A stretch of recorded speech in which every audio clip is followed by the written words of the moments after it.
2 matchs nuls et forcément une mini-crise qui commence à arriver, je me dis, là, je pense que là, dans les prochains jours, on verra évidemment en début de semaine, mais je pense que prochainement, le licenciement de M. Xabi Alonso va arriver. Je pense qu'il est presque acté. Il manque juste... voilà, on connaît Florentino Pérez. Il manque juste le déclic. Là, on est sur le début de la fin. Le petit motif qui lui donne l'élan de le faire. Et lui, en général, il n'hésite pas à le faire.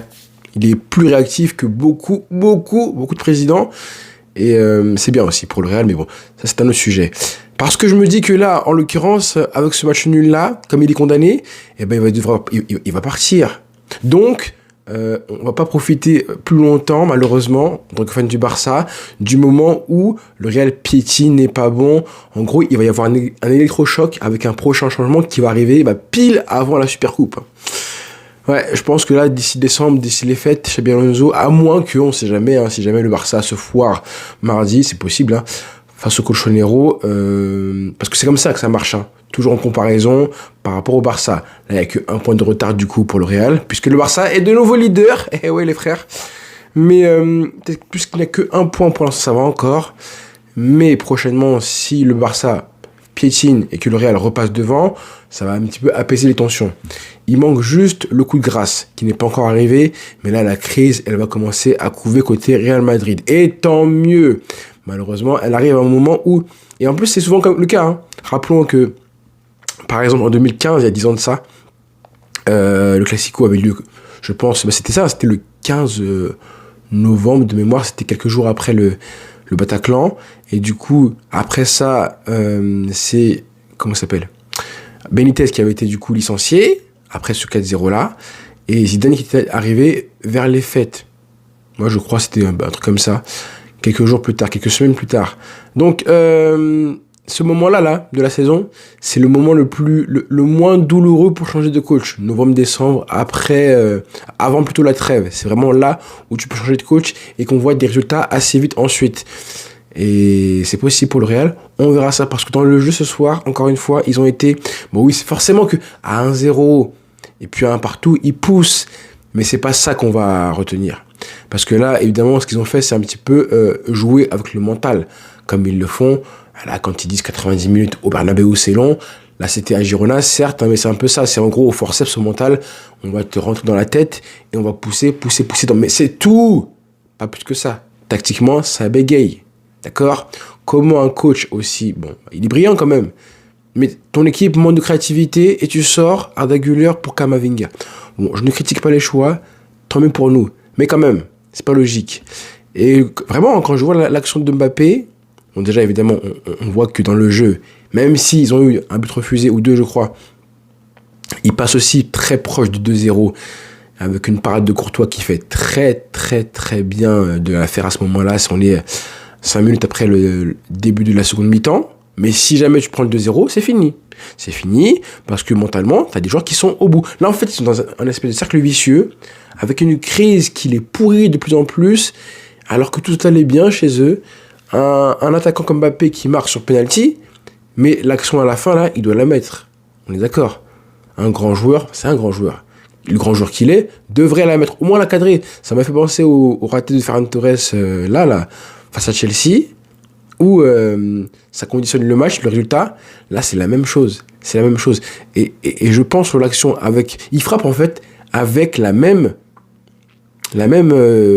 mentalité qu'il a habituellement, à savoir... l'instinct, un ballon il arrive, je frappe fort et vite. Un peu comme fait CR7, quitte à parfois tuer les pigeons. Mais je pense que Mbappé, il a commencé à progresser devant les buts à la finition parce qu'il a travaillé beaucoup. Et finalement, il joue avec de l'instinct. C'est pas un joueur qui frappe... Vraiment, c'est vraiment le clone, l'héritier de CR7 parce que devant les buts, il joue et il frappe de moins en moins avec de la finesse. Souvent, vous le voyez frapper en force, ou quand vraiment il a le temps, il place les ballons. Mais sinon, on sent un joueur qui n'a pas cette espèce de la petite pause, le petit temps, quand il n'y a pas beaucoup, justement, quand il n'y a pas beaucoup de temps pour frapper, au moment où toi tu dois t'en créer du temps, et ben il n'a pas ça. Il n'a pas ce truc-là de cette vista-là, ce petit truc des des très très grands joueurs. dont Messi à la finition, qui font que c'est bon. Certes, c'est la 4. Après, c'est facile de parler. Hein. Il y a un partout. Le match, il a été un petit peu âpre.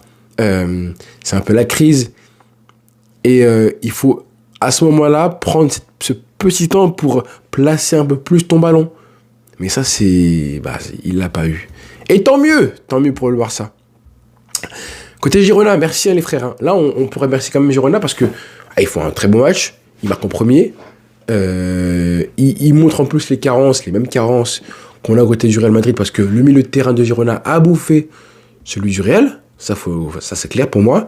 Clair et net. Et en plus, quand tu vois les individualités comme Unai, franchement, j'aime beaucoup. Hein. On se rappelle que fin 2022, début 2023, il coûtait 10 millions d'euros.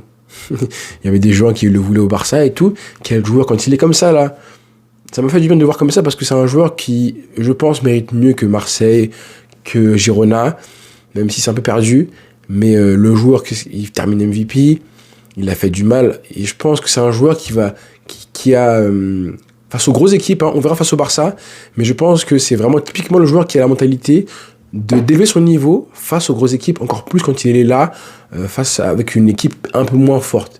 Je ne sais pas si lui, dans un cadre comme jouant au Barça ou au Real ou un club plus huppé, il aura cette espèce de culot et cette mentalité à jouer sans pression. Là, il l'a parce qu'il est à Girona. C'est ce que je veux dire. Donc je dis qu'il mérite mieux, mais est-ce que dans un club plus huppé, il serait aussi fort que ça ? Je sais pas, parce que le but, il est beau. Hein.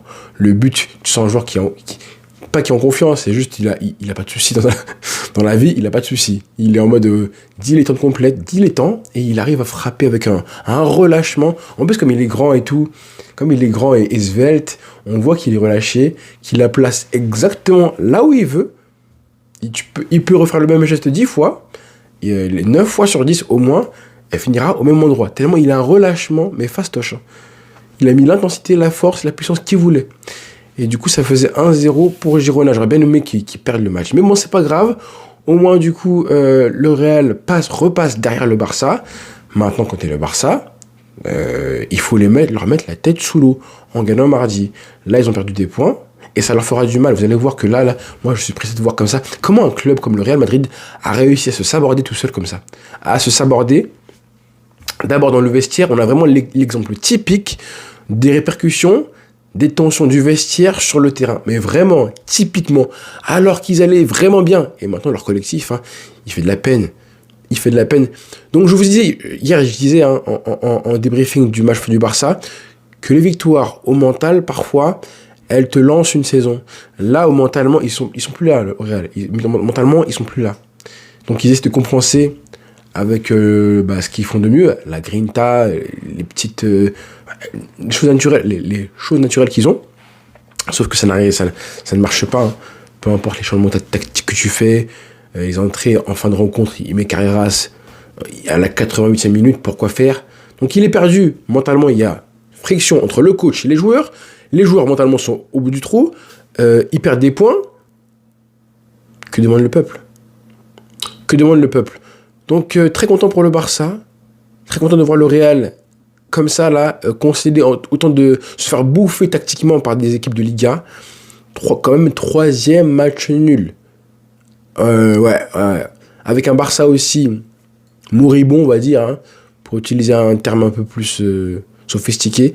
Ils sont quand même derrière le Barça. À 1 point. Donc ça, c'est fort. Et Villarreal est 3e. Et il y a un prochain match qui va arriver pour le Barça. Ils ont des matchs assez compliqués qui vont arriver. Hein. Donc là, l'important, c'est pour le Barça, c'est de rester premier d'ici la Supercoupe. Hyper important.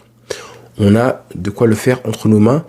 Même si là, le prochain match, ça reste le choc ultime de ce mois de décembre 2025. Donc voilà les frères, rendez-vous très vite. Mais là, je suis content. J'espère que vous aussi. Bonne soirée les frères.